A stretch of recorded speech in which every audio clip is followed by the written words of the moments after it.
How comfortable are you that fix the problems at free safety, or is 2 weeks not enough time? Oh, it's enough time. It's, you know, to me, the issues weren't very difficult, so I think. But reason for you to say, then, how could he not have done it? Reasons for us to say he can make that play.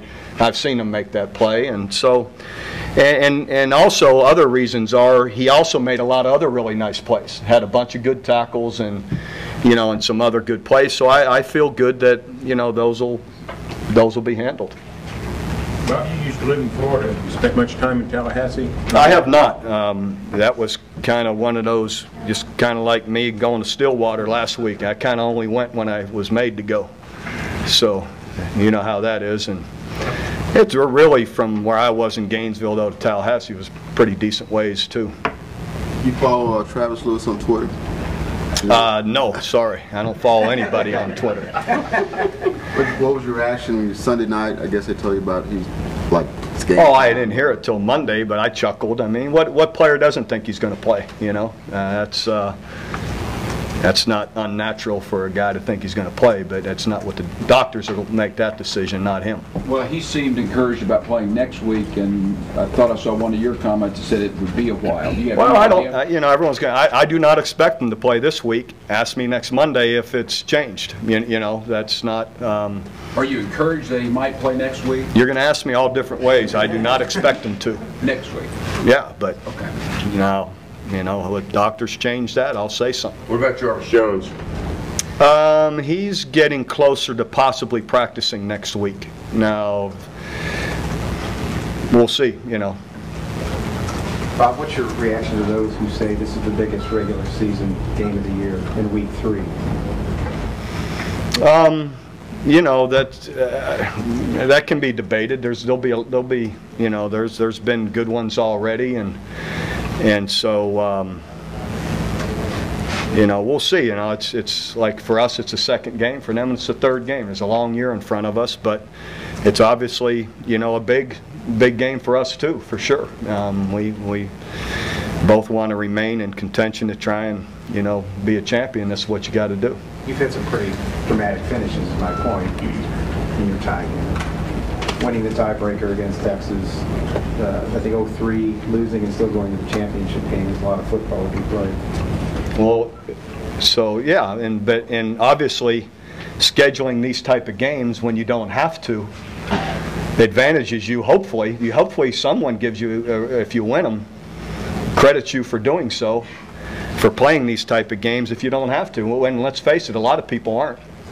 So, if, you know, to us, you know, I was asked that yesterday, there's hopefully, if all things being equal and you've played a tougher schedule than somebody, that you would get the nod.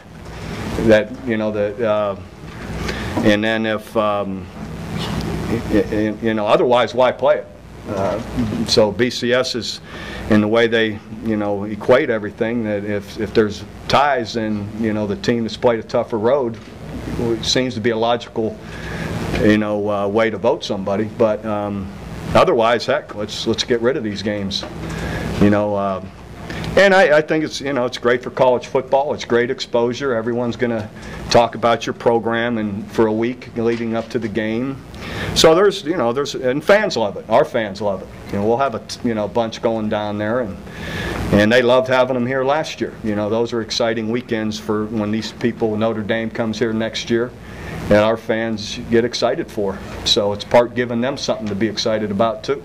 How well do you know Jimbo Fisher and this coaching waiting thing? He just so quickly turned around. Bobby had that great legacy. What are your opinions on him and what he's done there? Jimbo's done a great job, and I've known Jimbo for a decent number of years. I've never spent a ton of time together, but have always respected, you know, his work, going all the way back to LSU with Nick, and for what he's done at Florida State, and the job he did a year ago. So he's done a great job, and I read an article just last week or this week talking about how now the players understand what he and the changes he's made, and in the staff, what the players know now what to expect of them and what their demands are and how they expect them to play, and the players are reaching those demands. So they've had a big impact in a short time. Bob, the road question continues to come up, and then a stat that has been thrown out there that I didn't realize is that you haven't beaten a non-conference road team since you've been here that's been ranked. Any reaction to that? Well, no, in that, for instance, there's a lot of different reasons. You know, we go back through the years. One, people talk about roads is because we haven't lost at home in such a long time, so now it shows that, you know, they probably wouldn't ask that if you lost a bunch at home and on the road, then you just lost a bunch, you know. So at the end of the day, I think our overall record speaks for itself, and you know, also, if you look at other teams' road record to ours, it's probably better than most. Just guessing, not sure. And then I go back. Each year is different. For instance, your team isn't quite as strong as it has been, and you play a better team. Or 2009, we lost half our starters on offense. You lose your Heisman Trophy winner. You lose your first-round draft pick and tight end. This, that, and the other. It was probably a miracle we didn't lose at home that year, but we did lose a few games on the road. So it's always different why, or you know, what different reasons are. But again, I'm just betting our record's probably better than, you know, 80% of other people's road records. But you'd have to look that up. Did you see that Louis Van Schaven in the Ohio State game? One of the big road wins they've had here. Did you see any of that? Do you remember that? I've seen clips of it for sure, but you know, remembering back to the actual time of it, no.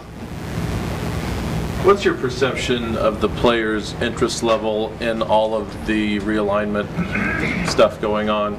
Not even necessarily as a distraction, but do they follow that news? I mean, it does affect them, or could conceivably affect them as soon as next season. I think you're asking their level of interest. Yeah, do they follow the news? Is it a big deal to them? Do you think they care? I think it's close to zero, just because they have no hand in it, you know. What about you as coaches? Have you guys talked about it at all? With the staff, very little, but me with our administration, sure, I've been kept abreast of everything that's happening.